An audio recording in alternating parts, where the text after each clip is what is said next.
Good afternoon, beautiful spirit. Abel here, with Abel Spirit to me, and I am Abel. Soham, Hansaha, Swāhā. Today's video is very quick. I wanted to give an update on a couple of important things. First of all, I've been reading a lot of Eckhart Tolle lately, The Power of Now, Practicing the Power of Now, and Stillness Speaks. And basically what I realized is that over time you become more readily accepting of different teachings. So for the long time I didn't like the third book of his that I've read, which is the Stillness Speaks. And this time when I read it, I realized it's because I wasn't ready for it then. And now a lot of different chapters and specific phrases spoke to me at a very deep level. They resonated, if you will. And it has brought a lot of interesting thoughts in my mind. Now, that being said, part of the goal of the books is to not use the mind, because you are not this body. You are not the mind, which is part of the body. You are the watcher, he calls it, or the observer, the awareness behind the voice in your head, right? So I have a lot of new affirmations that I'm using lately to remind myself of that and to think as little as possible, to use my internal voice as little as possible. And one of the tricks that I've learned is that listening to myself breathe helps keep my mind completely blank. And what I mean by that is I make an audibly loud enough breath so that I can completely hear it.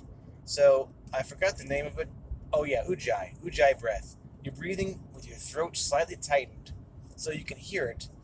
And it's hard to do it right now so you can hear it because I'm in a car and it's kind of background noise. But you're basically doing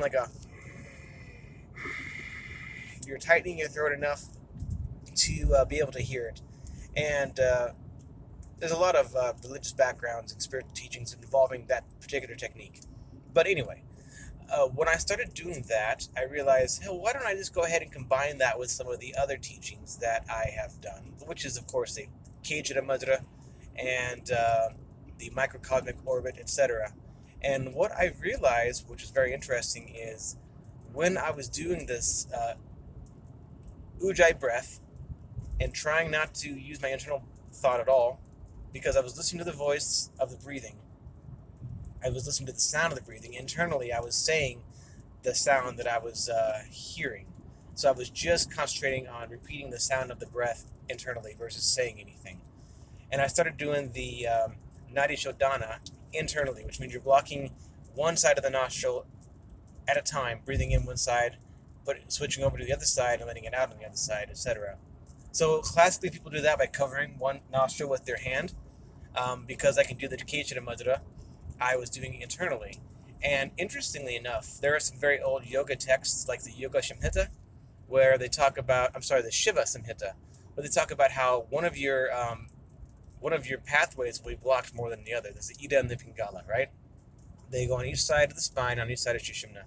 So when you're doing these Nadi Shodana breathing with Ujjayi breath, you're often finding that one side is clogged, one side is not open, and it's very difficult to breathe through one side.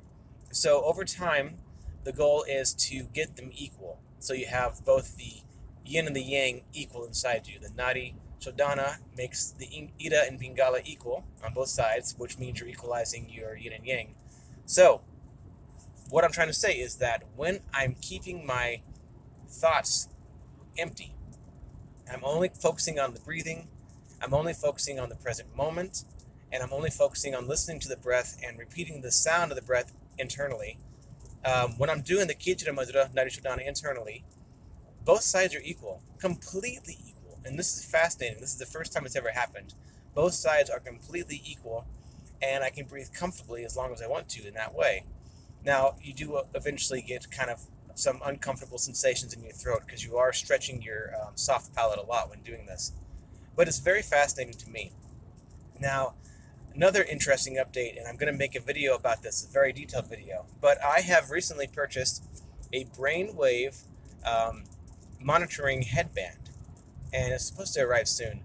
But with the brainwave monitoring headband, I'm going to be able to determine which brain waves I am using actively while doing the different techniques that I've had. So I'm going to be using this headband to monitor my brain waves while doing all the practices that I've posted thus far.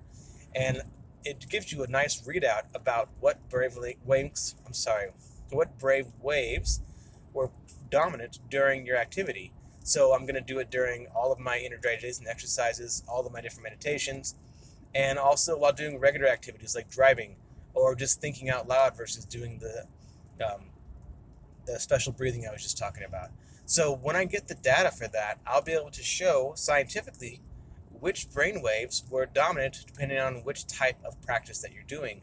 And the reason it's very interesting is because that helps me to find out which is most effective, which technique keeps me in alpha and beta, and which techniques go beyond that to theta, delta, and maybe even gamma.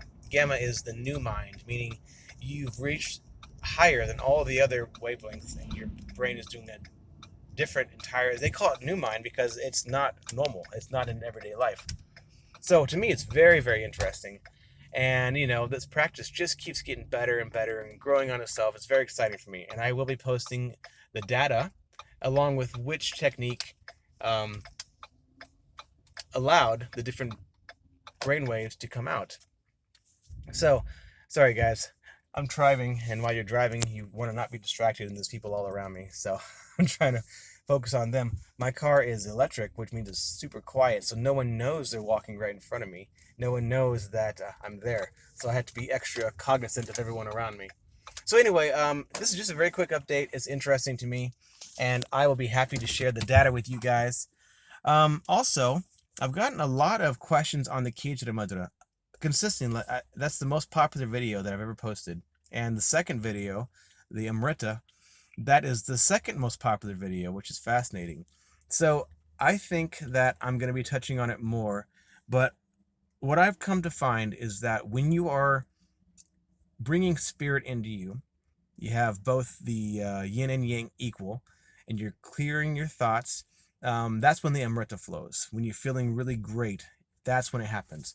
So what I want to find out is if the different brain waves, the theta, the delta, and the gamma, correspond with different techniques and which ones make amrita happen more. Also, I'm thinking about doing a video on how to actually do the Khechari mudra because I'm getting a lot of beginning questions, which is great. I love the beginning questions, but the answer has not changed. How did I get from the beginning to where I am? And rather than writing it out over and over and over, which I have done so far, maybe I'll just post a video and say, hey, this is the first step, do this. This is the second step, etc. Okay, so this video is 8 minutes long. Thank you for watching. I'm very excited about where this is going to go, and I will be sharing all of my information with you. Be well, you guys. You know I will. Thanks. Bye.